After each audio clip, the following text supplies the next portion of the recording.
एक ऐसी सुनामी जो बड़े से शहर को पानी के अंदर डुबा कर रख देती। लेकिन इंसानों को सबसे ज्यादा खतरा था उन शार्क से जो अब पानी के अंदर एकदम आजाद होकर इंसानों को खाने लगी हैं। उन सारे शार्क्स के दांत ही इतने तेज थे कि वो इंसानों के बॉडी पार्ट्स ही अलग कर देते। तो इस एडवेंचरस कहानी की शुरुआत होती है जॉस नाम के एक लड़के को दिखाते हुए जो एक बहुत ही फेमस बीच पर कोस्ट गार्ड का काम किया करता था। फिलहाल के लिए जॉर्ज कार के अंदर बैठकर आराम कर रहा होता है और वहाँ रॉरी नाम का उसका एक साथी आ गया। रॉरी तो जॉर्ज से पूछ रहा था कि कल रात की पार्टी में तुम क्यों नहीं आए? मेरी बहन एंजल तुम्हारा वेट कर रही थी और अब शायद वो तुमसे बहुत ज्यादा गुस्सा है। एक्चुअल बात थी कि जॉर्ज और एंजल एक दूसरे से प्यार करते थे और एंजल के भाई रॉरी को ये रिश्ता एक्सेप्टेड था। फिलहाल जॉश ने रॉरी को पानी के अंदर भेज दिया ताकि लोगों की देख रेख कर सके। वहीं जॉश खुद एंजल के पास चला जाता है उससे माफी मांगने के लिए। एंजल भी जॉश से बहुत ज्यादा प्यार करती थी और कुछ ही समय के अंदर वो एक अच्छे रिलेशनशिप में होते हैं। लेकिन प्रकृति को ज्यादा टाइम तक शांति बर्दाश्त नहीं हो सकती। वहाँ पानी के अंदर तो रॉरी ने एक जेट स्की उठाई और तुरंत ही आगे बढ़ने लगा। उसका यही काम था कि वो लोगों को आसपास ध्यान रखे और अगर उन्हें कोई भी प्रॉब्लम हो या फिर कोई डूब रहा हो तो उन्हें बचा ले। ये पता चला कि रॉरी के पीछे एक आदमी भी तैरता हुआ आगे बढ़ रहा है जो अब काफी अंदर पहुंच चुका था। इस बात का रॉरी को बिल्कुल अंदाजा नहीं क्योंकि वो थोड़ा आगे निकल चुका होता है। पर उन्हीं चीजों के साथ हमें पानी के अंदर एक बड़ी परछाई दिखाई देती है। ये देखने से शार्क तो लग रही थी लेकिन इसका साइज काफी ज्यादा अजीब था। वो उसी बूढ़े आदमी के पीछे जाने लगी जैसे वो अटैक करने वाली है। सबसे पहले तो वो शार्क रॉरी के नीचे से गुजरती है और फिर बाद में उस बूढ़े आदमी के पैर को टच करने लगती है। अब वो बूढ़ा आदमी थोड़ा सेंस कर पा रहा था कि उसके पैरों के नीचे कोई तो मौजूद है और जो भी है उसे नीचे खींचने की कोशिश कर रहा है। थोड़ी ही देर के अंदर पता चला कि जो शार्क नीचे मौजूद थी उसने बूढ़े आदमी पर अटैक कर दिया है। बूढ़े आदमी को चिल्लाने का भी मौका नहीं मिला और पानी का कलर लाल हो चुका होता है। यानी खतरनाक शार्क ने अपने नुकीले दांत आदमी के बॉडी में घुसा दिए थे। रॉरी भी उस जगह पर था लेकिन वो देख ही नहीं पा रहा होता। पर तभी किनारे पर मौजूद एक और गार्ड की नजर वहाँ पड़ती है और उसने तुरंत ही इन्फॉर्म कर दिया था। जॉर्ज ने जब ये सारी चीजें देखी तो वो समझता है कि कैसे रॉरी खतरे में है। उसने तो आवाज देना स्टार्ट किया और एक जेट स्की लेकर उसे बचाने चला गया। लेकिन अभी भी रॉरी उससे काफी दूर होता है इसलिए रॉरी कुछ समझ नहीं पाता। जॉर्ज बार बार चिल्लाता है कि नीचे शार्क मौजूद है पर ऑब्वियस बात थी कि पहुंचने से पहले ही उस खतरनाक शार्क ने रॉरी की बोट पर हमला कर दिया था। वो इतनी बुरी तरीके से अटैक करता है कि पानी के बाहर ही निकल गया। रॉरी की बोट टूट चुकी थी और बेचारा पानी के अंदर डूबने लगा। जॉश इसलिए जल्दी पहुंच रहा था वहाँ पर क्योंकि उस जगह पर रॉरी को ही उसने भेजा था जबकि वहाँ की ड्यूटी खुद उसकी थी। जैसे ही रॉरी को थोड़ा ऊपर खींचता है तो पता चला नीचे वाला पैर का हिस्सा सब कट चुका है। यानी उस शार्क ने नुकीले दांतों की मदद से उसे आधे हिस्से में काट दिया था। जॉश की आंखें एकदम खुली की खुली रह गईं, यानी कि रॉरी अब मर चुका था। वो शार्क जिसका पेट भरा नहीं होता वो तो रॉरी की बॉडी को भी खींच कर लेकर चली जाती है। पूरा पानी एकदम से लाल हो चुका था उसके आतंक से। बेचारा जॉश भी एकदम से सदमे में चला जाता है। उस मोमेंट के बाद जॉश ने वो जॉब छोड़ दी थी और इन सारी चीजों का जिम्मेदार खुद को मानता था। उसने तो रॉरी की बहन एंजल से भी दूरियां बना ली होती हैं, यानी अब वो दोनों साथ में नहीं है। जॉश तो कई महीनों से अपने घर के अंदर ही बैठा है और कोई नॉर्मल जॉब करता है। उसकी जिंदगी बीच पर मौजूद एक एडवेंचरस गाय से कन्वर्ट होकर एक बोरिंग इंसान में कन्वर्ट हो चुकी थी। यानी उस एक हादसे ने जॉश की पूरी जिंदगी बदल दी होती है। जॉश बेचारा अब एक ग्रोसरी शॉप के अंदर काम करता था और वहीं उसका आधे से ज्यादा दिन बीतता था। फिलहाल वो अभी भी बहुत ज्यादा फ्रस्ट्रेटेड होता है और अपने काम के लिए घर से बाहर निकलता है। लेकिन अचानक आसमान से एक कौवा उससे आकर टकराने वाला था। जॉश जैसे तैसे बचता है और किनारे पर देखता है दूर से।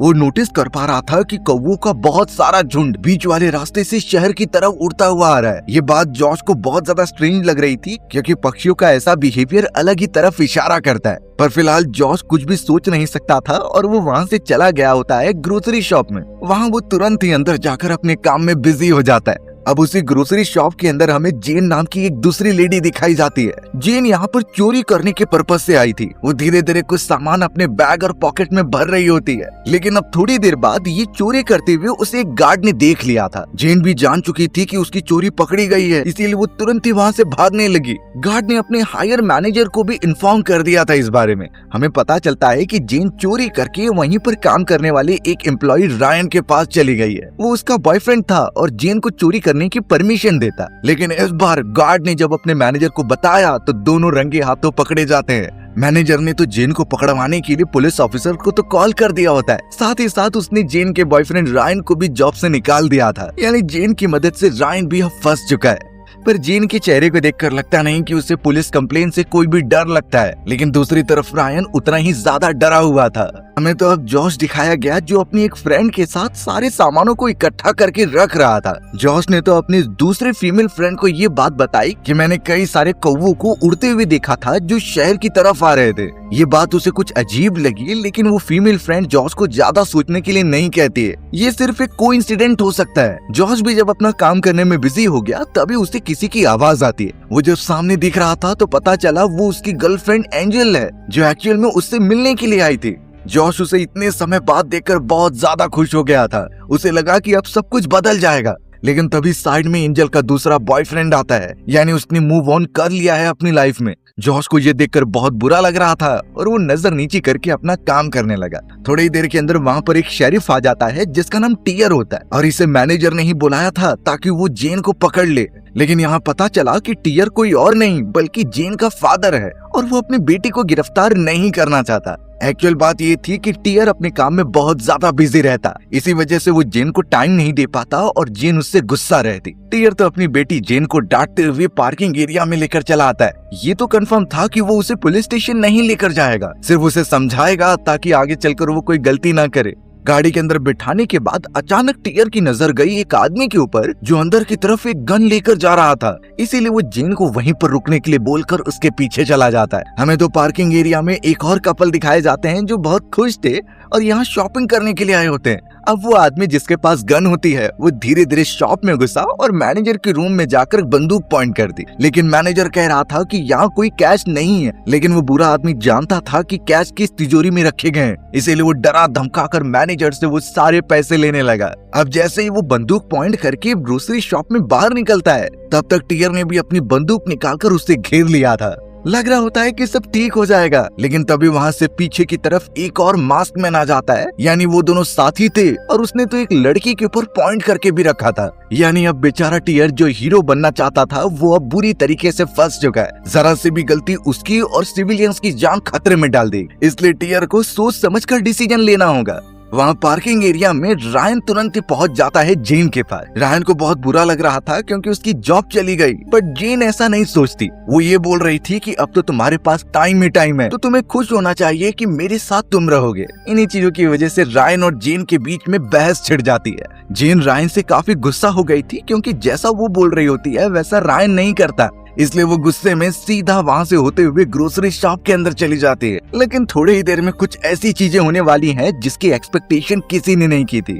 अचानक अब जॉश को गोली चलने की आवाज आती है और वो तुरंत ही बाहर वाले एरिया में आ जाता है। उसने अपनी आंखों से साफ देखा कि दोनों चोर वहाँ पर मौजूद हैं और उनमें से एक ने तो कैशियर को जान से मार दिया है। एंजल भी उनके कब्जे में है और जॉश नहीं चाहता कि एंजल को कुछ भी हो। टियर भी बेचारा कुछ कर नहीं सकता था क्योंकि इससे और भी लोगों की जान खतरे में पड़ेगी। जॉश भी बेचारा एकदम सुन्न होता है कि आगे चलकर वो क्या करे, लेकिन उनमें से आगे कोई कुछ कर पाता इससे पहले एक भयानक घटना हो गई।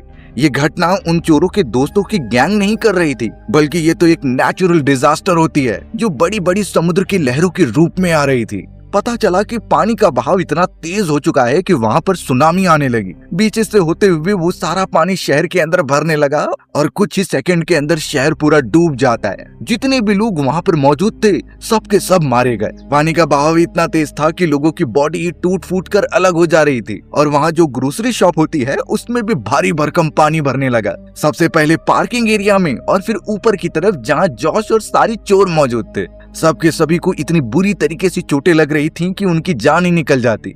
रायन जो कि उस वैन में बैठा हुआ था और जेन का इंतजार करता है, उसकी भी वैन पानी के अंदर डूबने लगी और वो कपल जो अभी अभी शॉप में जाने की बात कर रहा था वो भी पानी के बीच में फंस गया। यानी कि उस जगह पर किसी को भी रिएक्ट करने का टाइम ही नहीं मिलता। सभी इतने ज्यादा डर चुके थे कि एक एक करके उनकी जान निकलने लग जाती। किसी के बॉडी कट गए होते हैं और गले कटकर अलग हो गए होते हैं, तो वहीं कई सारे लोग ऐसे थे जिन्हें तैरना नहीं आता था, वो पानी के अंदर डूबकर मारे गए। यानी कि अब ये नेचुरल डिजास्टर पूरे शहर के अंदर बुरी तरीके से फैल गई है। हालांकि इसमें कुछ ऐसे भी लोग थे जो बच गए होते हैं, जैसे कि जॉश, टियर और वो एक चोर जो पहले आया था। पता चला कि टियर के पैर में एक नुकीली रॉड घुस गई है जिससे उसे बहुत पेन हो रहा था। जैसे तैसे जॉश टियर को पकड़कर ऊपर लेकर आता है और थोड़ी देर में वहाँ जेन आ गई थी। वो अपने फादर को इस हालत में देखकर काफी डर गई होती है, लेकिन साथ ही साथ उन्हें गले भी लगा लेती है कि एटलीस्ट वो जिंदा हैं। तभी अचानक जीन को अपने बॉयफ्रेंड रायन का ख्याल आया, जो नीचे की तरफ पार्किंग एरिया में उसका वेट कर रहा था। वो उसे बचाने तो जाती है, लेकिन वो पहला वाला चोर उसे कहने लगा कि नीचे तो कोई बचा ही नहीं होगा, इसलिए तुम अपने बॉयफ्रेंड को तो भूल ही जाओ। बेचारी जेन के होश ही उड़ चुके थे और उसे कुछ समझता ही नहीं।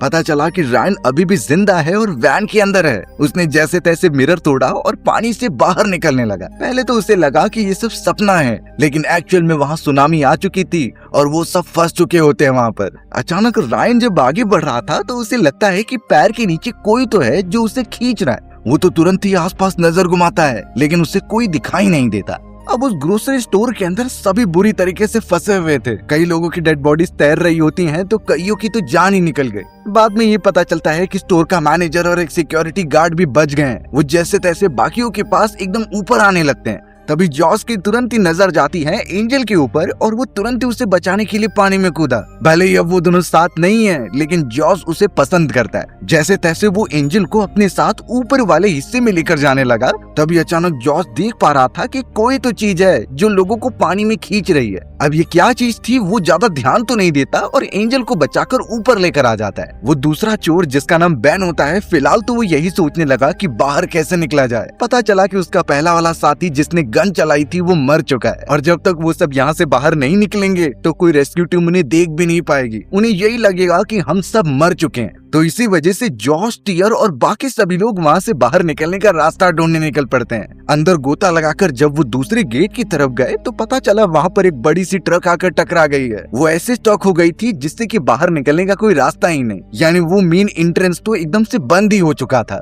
पता चला कि जॉस की नजर एक बार फिर से उन्हीं चीजों के ऊपर जाती है जिन्हें कोई पानी के अंदर खींच रहा था। ये चीज तो टियर और बाकी लोगों ने भी देखी और सभी को कहा कि वो ऊंचाई वाली जगह पर चले जाएं। जैसे तैसे सब वहाँ पर पहुँच जाते हैं, लेकिन बेचारा सिक्योरिटी गार्ड लेट हो जाता है। तब जाकर उन्हें असली खतरे का एहसास हुआ कि पानी के अंदर इतनी बड़ी शार्क मौजूद है कि वो अपने नुकीले दांतों से उसी सिक्योरिटी गार्ड के निचले पार्ट को खाने लगी है। बेचारा सिक्योरिटी गार्ड तेजी से चिल्लाते हुए अपना हाथ भी देता है। एंजल, जेन, जॉस कई लोगों से पकड़कर खींच रहे थे, लेकिन तब तक शार्क ने उस पर अटैक कर दिया था। वो इतने नुकीले दांतों से उस पर हमला करती है कि सिक्योरिटी गार्ड के बॉडी पार्ट्स ही अलग हो गए। जेन और जॉस ने जो हाथ पकड़ा हुआ था वो हाथ कटकर निकल जाता है और बेचारा वो सिक्योरिटी गार्ड बुरी तरीके से मारा गया। वहाँ मौजूद सभी लोग एकदम दहशत में आ गए थे कि एक तो सुनामी का उन्हें सामना करना पड़ रहा है, ऊपर से ये खतरनाक जानवर जो पानी में जाते ही सभी की जान ले लेगा। यानी कि अब वो फ्रीली पानी में कूदकर यहाँ से बाहर भी नहीं निकल सकते।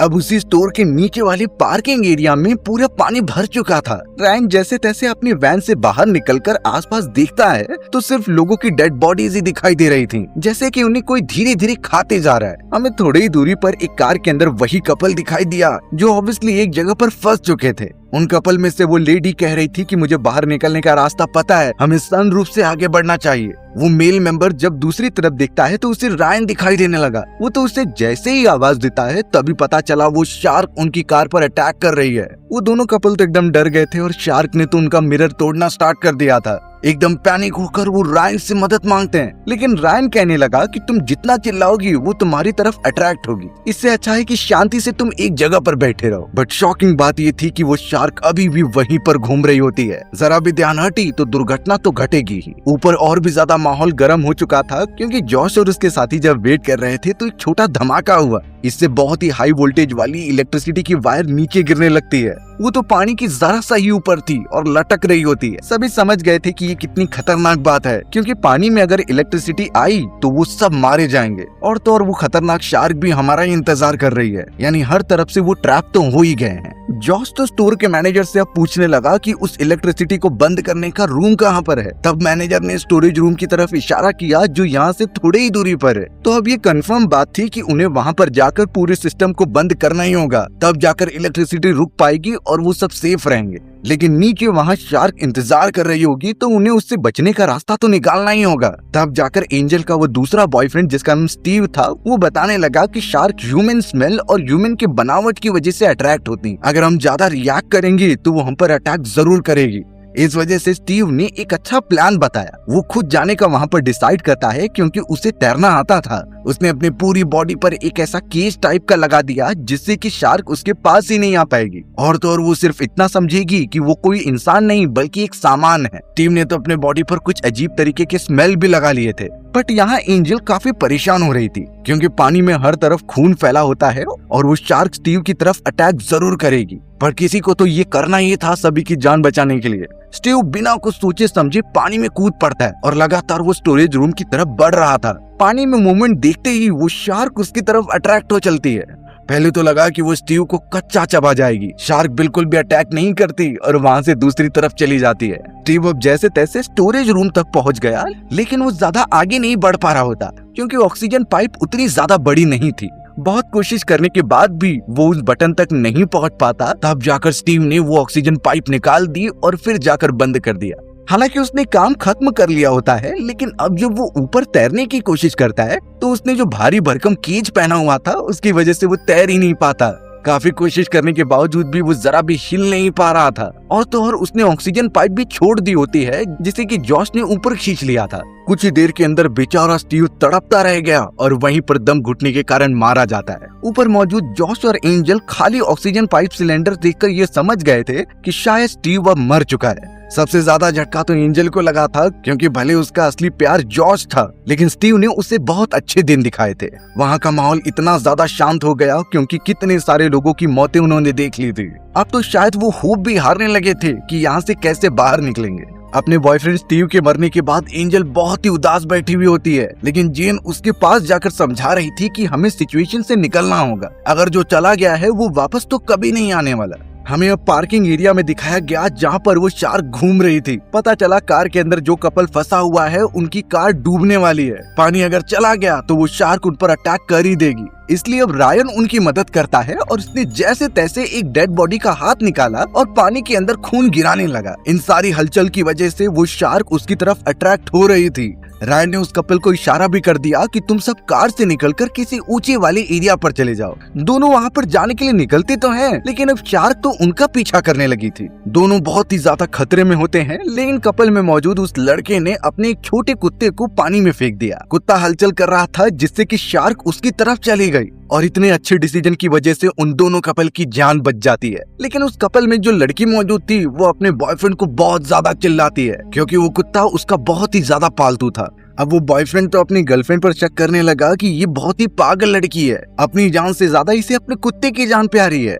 वहीं अब ऊपर की तरफ उन लोगों ने वेंटिलेशन वाले एरिया से जाने का प्लान बनाया। बेन नाम का वही चोर अब उन सबकी मदद कर रहा था, लेकिन यहाँ मैनेजर सबसे पहले जाने की बात करता है क्योंकि उसे यहाँ फंसे नहीं रहना। वो जल्द से जल्द रस्सी पकड़कर वेंटिलेशन एरिया को ओपन करता है, पर अब बहुत सारी मकड़ियाँ उसके ऊपर कूदने लगी थीं। ये इसलिए क्योंकि मैनेजर ने ज्यादा इस वेंटिलेशन की सफाई नहीं कराई होती। उस जगह पर मैनेजर काफी पैनिक होने लगा, जिसकी वजह से शार्क का नजर उसके ऊपर चली गई और वो झपट्टा मारकर उसकी बॉडी को तोड़ देती है। शार्क ने नुकीले दांत इतनी बुरी तरीके से लगाए कि उस मैनेजर का आधा बॉडी कट गई होती है। सभी एकदम दंग रह गए इस हमले को देखकर। यानी वो शार्क बड़ी और खूंखार होने के साथ साथ काफी चालाक भी है। अब तो उनमें से कईयों को लगने लगा था कि वो इस शार्क के अगेंस्ट नहीं जीत पाएंगे, यही आखिरकार उनका अंत है। वहाँ नीचे की तरफ रायन भी निकलने की तैयारी करता है, लेकिन जब वो पानी में आगे बढ़ रहा था तभी शार्क उसके पीछे आ गई। अच्छी बात हुई कि वो दोनों कपल जो एक ऊंचे वाले हिस्से पर थे उन्होंने रायन को हाथ देकर खींच लिया, लेकिन उन्हें सारे चक्कर में पता चला कि उस कपल में लड़के का पैर फिसल गया है और वो पानी के अंदर गिर गया था। थोड़ी ही देर के अंदर वो शार्क बुरी तरीके से उसे काट कर लेकर चली जाती है। लेकिन यहाँ एक सवाल उठता है कि आखिर वो लड़का गिरा कैसे? कहीं उसकी गर्लफ्रेंड ने तो अपने कुत्ते का बदला लेने के लिए उसे नहीं गिरा दिया? यानी ये सारी चीजें एक बहुत ही खतरनाक मोड़ पर आकर रुक गई थी। पर अगर ऐसी खतरनाक कंडीशन में कभी हम फंस जाएं जहां पर एक पागल शार्क हमें खाने की कोशिश कर रही है और उससे बचने के लिए हमारे पास कोई टेक्निक ही नहीं है, तो एक बहुत ही अच्छी सर्वाइवल टेक्निक आती है जो अगर यूज करेंगे तो आसानी से शार्क से बच जाएंगे। पहली बार शार्क इंसानों पर ज्यादा हमला नहीं करती, वो तो हम इंसानों को एक सी लायन या फिर कोई बड़ी मछली समझकर हम पर झपट्टा मारती है। तो अगर हम अपनी बॉडी का कलर ही चेंज कर दे या फिर कोई रंग बिरंगा सूट पहन ले जिससे कि शार्क को लगे कि ये मछली नहीं है, तब शायद एक बहुत ही अच्छा रास्ता निकल सकता है उससे बचने का। और तो और हमें अपने बॉडी पर कुछ ऐसे गंदे स्मेल्स अप्लाई कर लेने हैं जिससे कि शार्क दूर भाग जाए। वो सिर्फ खून की तरफ अट्रैक्ट होते हैं क्योंकि शार्क एक खतरनाक प्रेडेटर कम्युनिटी में आते हैं। और बाकी आई एकदम वर्स्ट कंडीशन वाली बात कि शार्क ने आप पर अटैक कर दिया है। तो जैसा कि हमें साफ पता है कि उस शार्क के सेंसिटिव हिस्सों यानी उसके गल पड़े आंखों और नाक के ऊपर पंच मारी, बार बार हमला करने पर वो आपको जब पकड़ कर रखी है तो छोड़ ही देगी। यानी शार्क से बचना इतना भी डिफिकल्ट नहीं है। अब ऊपर की तरफ कई देर बीतने के बाद पता चला बेन नाम का वो गुंडा जो कि सबसे पहले चोरी करने आया था, वो कहने लगा कि हमें शार्क को मारना होगा, इसके लिए हमें एक हुक चाहिए जो मीट वाली एरिया में रखा गया है। टियर सबसे पहले कह रहा था कि वो जाकर लेकर आएगा, लेकिन जेन जानती थी कि उसके फादर घायल हैं, इसलिए वो खुद वहां पर जाने के लिए कूद पड़ती है। जैसे जैसे जेन हुक लेकर जा रही थी तो वो शार्क उसे अटैक करने ही वाली होती है, लेकिन बाकियों ने उसे खींच लिया ऊपर की तरफ। अब उन्होंने जब प्लान के अकॉर्डिंग हुक के अंदर वो मीट नीचे रखा तो पता चला वो शार्क उसे खाती नहीं, वो तो साइड से होकर चली गई है। यानी इसका मतलब यह है कि शार्क को फ्रेश मीट चाहिए। फ्रेश मीट तो यहाँ पर कहीं नहीं दिखाई दे रहा था। तब जाकर बचा हुआ एक आदमी जूली नाम की एक लड़की को पकड़ लेता है। वो तो उसे मारकर नीचे फेंकने वाला था। और हमें एक शॉकिंग चीज पता चली कि जिस आदमी ने मास्क पहना हुआ था वो एक्चुअल में यही होता है। पानी के अंदर उसने किसी दूसरे इंसान को मास्क पहना दिया था। उसने तो जूली नाम की लड़की को पानी में फेंक दिया और शार्क भी उस पर अटैक करने वाली थी, लेकिन जॉश और बाकियों ने उस आदमी को पीछे से मार दिया और हुक फंसाकर उसे पानी में फेंक दिया था। पता चला कि अब वो शार्क उस बुरे आदमी के पीछे है। उसने इतनी बुरी तरीके से उसे इतना मार दिया कि वो हुक भी उसकी बॉडी में धंस जाता है। यानी वो शार्क भी अब बहुत ज्यादा घायल हो चुकी है। वहाँ नीचे रायन उसी लड़की के साथ फंसा हुआ था और वो लेडी तो बहुत पैनिक हो रही थी कि हमें कोई नहीं बचाने आएगा। अब लड़की को पता चला कि उसका कुत्ता अभी भी जिंदा है, यानी उसने सबसे बड़ी गलती कर दी है। रायन अब आवाज निकालकर सभी को ये बताने लगा कि वो अभी भी जिंदा है और इस सिग्नल को ऊपर मौजूद सभी सुन लेते हैं। जेन समझ चुकी थी कि ये रायन है, इसीलिए वो खुद तैरते हुए नीचे जाने लगी। जॉर्ज भी उसकी मदद करने के लिए चला जाता है। कार पार्किंग एरिया में जाकर पता चला कि वहाँ अभी भी पूरा पानी भरा नहीं हुआ है। तो जैसे ही रायन उन्हें दिखाई देता है वो बताने लगा कि नीचे शार्क है। जॉश और जेन तुरंत ही एक कार के ऊपर चढ़ जाते हैं। तभी जेन नोटिस करती है कि ये उसके फादर की कार है और सीट के निचले वाले हिस्से पर एक गन भी होगी। तो जॉश अब बिना देरी किए अपनी जान खतरे में डालता है और उस गन को लेने चला जाता है। जैसे ही उसे गन मिली तो वो पानी में कूदकर फायर करने लगा। एक मोमेंट पर वो शांत रहता है और जैसे ही वो शार्क आई तो वो नीचे वाले हिस्से से उस पर क्लोज वाले एरिया से शूट कर देता है। वहाँ पूरा खून का एक धमाका हुआ और वो खतरनाक शार्क वहीं पर खत्म हो जाती है। यानी कि जॉश ने बड़ी बहादुरी दिखाई और सभी को खतरे से बचा लिया। बेन और एंजल देख पा रहे थे कि उस ट्रक को हटाया नहीं जा पा रहा होता।